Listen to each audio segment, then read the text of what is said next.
आज हम आपको इस वीडियो में बता रहे हैं कि मनुष्य को माता के गर्भ से मृत्यु तक किस किस तरह के कष्ट भोगने पड़ते हैं, जिसका वर्णन भागवत पुराण में किया गया है। मित्रों, जैसा कि हम सभी जानते हैं कि इस मृत्यु लोक अर्थात पृथ्वी लोक पर जीव जंतुओं की 84 लाख योनियां निवास करती हैं और उसी में से एक मनुष्य योनि भी है जिससे हमारा और आपका जन्म हुआ है। तो हमने आपको अपनी कई पोस्टों में बताया है कि मृत्यु के बाद प्राणी को उसके कर्मों के हिसाब से अगला जन्म मिलता है और जब कोई प्राणी अपने पिछले जन्म में अधिक से अधिक सत्कर्म करता है तो उसका जन्म मनुष्य योनि में होता है। परंतु मित्रों, धर्मशास्त्र की माने तो अन्य सभी योनियों की अपेक्षा जीव को मनुष्य योनि में ही सबसे ज्यादा कष्ट भोगना पड़ता है। जब भी कोई प्राणी मृत्यु के बाद मनुष्य की योनि में जन्म लेता है तो वह सबसे पहले ईश्वर द्वारा निश्चित पुरुष की वीर्य कर्ण के रूप में स्त्री के उदर में प्रवेश करता है। वहां वे एक रात्रि में स्त्री के रूप में मिलकर एक बन जाता है, फिर 5 रात्रि में छोटे कण का रूप हो जाता है और उसके बाद अंडे की जैसे रूप में परिणत हो जाता है। इसी तरह 1 महीने में उसके सर निकल आते हैं, 2 महीने में हाथ पांव आदि अंगों का निर्माण हो जाता है और 3 महीने में अर्थात नाखून, अस्थि, त्वचा, स्त्री पुरुष के चिन्ह तथा अन्य छिद्र उत्पन्न हो जाते हैं। 4 महीने में उसमें मांस उत्पन्न होने लगता है, फिर 5 महीने में गर्भ में पल रहे शिशु को भूख प्यास लगने लगती है और 6ठे महीने से झिल्ली से लिपटकर वह कोख में वह घूमने लगता है। उस समय माताजी द्वारा ग्रहण किए हुए अन्न जल आदि से उसकी भूख मिटने लगती है और वह कृमि आदि जंतुओं के उत्पत्ति स्थान में पड़ा रहता है। गर्भ में पल रहा शिशु सुकुमार तो होता ही है, जो वहां की भूखे कीड़े उसके अंग नोचते हैं तब अत्यंत क्लेश के कारण वह क्षण क्षण में अक्षित हो जाता है। इतना ही नहीं, माता के खाए हुए कड़वे, तीखे, गर्म, नमकीन, रूखे और खट्टे आदि पदार्थों का स्पर्श होने से उसके सारे शरीर में पीड़ा होने लगती है। वह जीव माता के गर्भाशय में झिल्ली से लिपटा और आंतों से घिरा रहता है। उसका सिर पेट की ओर और पीठ और गर्दन कुंडलाकार मुड़े रहते हैं। माता के गर्भ में मनुष्य पिंजरे में बंद पक्षी की भांति पराधीन एवं अंगों को हिलाने डुलाने में भी असमर्थ रहता है।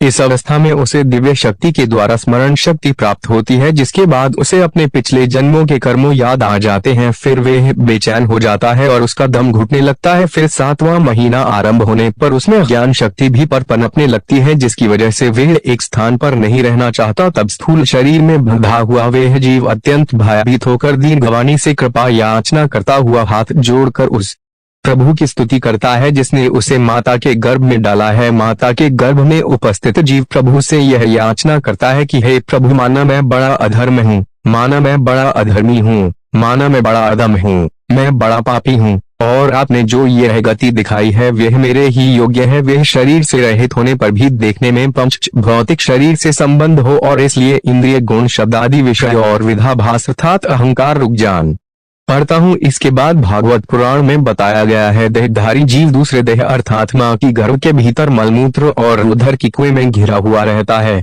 उसके पाचन रूपे की उष्मा से गर्भ में मौजूद जीव का शरीर अत्यंत संतृप्त होता रहता है। इन कष्टों के बारे में सोचते हुए जीव गर्भ से बाहर निकलने की प्रबल इच्छा लिए महीने गिन रहा होता है और भगवान से प्रार्थना करता रहता है कि हे भगवान, मुझ दीन को यहाँ से कब निकाला जाए।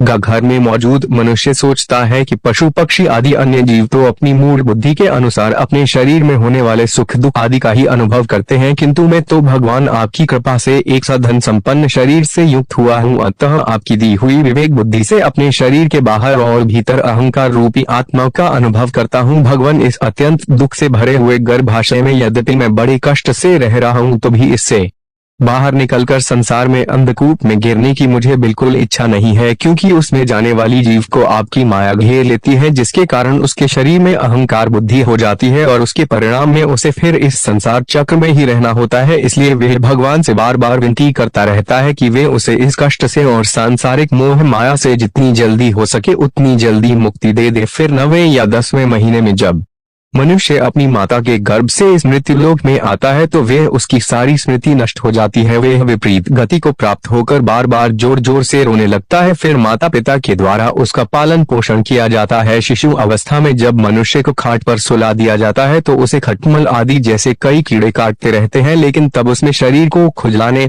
उठाने अथवा करवट बदलने की भी सामर्थ्य न होने के कारण वह बड़ा कष्ट पाता है। उसकी त्वचा बड़ी कोमल होती है, इसलिए वह शिवा रोने के कुछ नहीं कर सकता।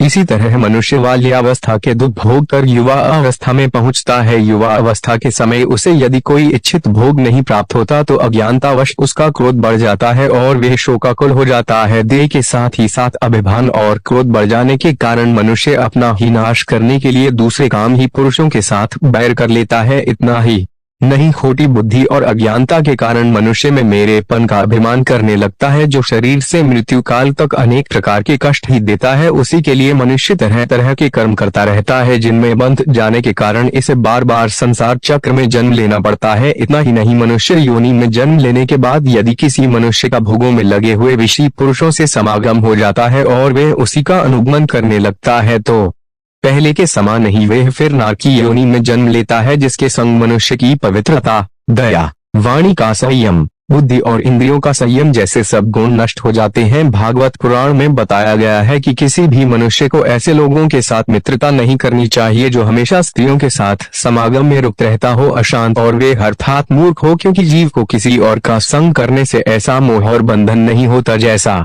स्त्री और स्त्रियों की संगियों का संग करने से होता है। इससे जुड़ी एक कथा में बताया गया है कि एक बार परम पिता ब्रह्मा जी अपनी पुत्री सरस्वती को देखकर उसके रूप लावण्य से मोहित हो गए थे और उसके मृगी रूप में भागने पर उसके पीछे निर्लज्जता पूर्वक मृग रूप होकर दौड़ने लगे। इसलिए ऐसा कौन सा पुरुष हो सकता है जिसकी बुद्धि स्त्री रूपड़ी माया से मोहितन हो। इतना ही नहीं, स्त्री रूपड़ी माया में इतना बल है कि वे अपने भ्रकुटी अर्थात नयन से बड़े बड़े दिग्विजयी वीरों को पैरों से कुचल देती है। जो पुरुष योग्य के परम पथ पर आरोग्य होना चाहता हो अथवा जिसे मेरी सेवा के प्रभाव से आत्मा अनात्मा कभी भी खो गया हो, वे स्त्रियों का संग कभी न करें, क्योंकि उन्हें ऐसे पुरुष के लिए नरक का खुला द्वार बताया गया है। जो मनुष्य अपने जीवन में इस स्त्री में आसक्त रहता है तथा मृत्यु के समय भी स्त्री का ही ध्यान करता है, उसे अगले जन्म में स्त्री योनि प्राप्त होती है। मनुष्य रूपी जीवन पाकर यदि कोई मनुष्य जिस किसी भी जीव की हत्या अपने भौतिक सुखों को प्राप्त करने के लिए करता है, उसे अगले जन्म में उसे जीव की योनि में जन्म लेकर कष्ट भोगना पड़ता है। फिर मनुष्य की उनकी उम्र जब ढलने लगती है अर्थात जब वे अपने जीवन के अंतिम पड़ाव में प्रवेश करता है तो उसे इस जन्म में किए गए तब तक के कर्मों के हिसाब से इसी मृत्यु लोक पर शारीरिक और मानसिक पीड़ा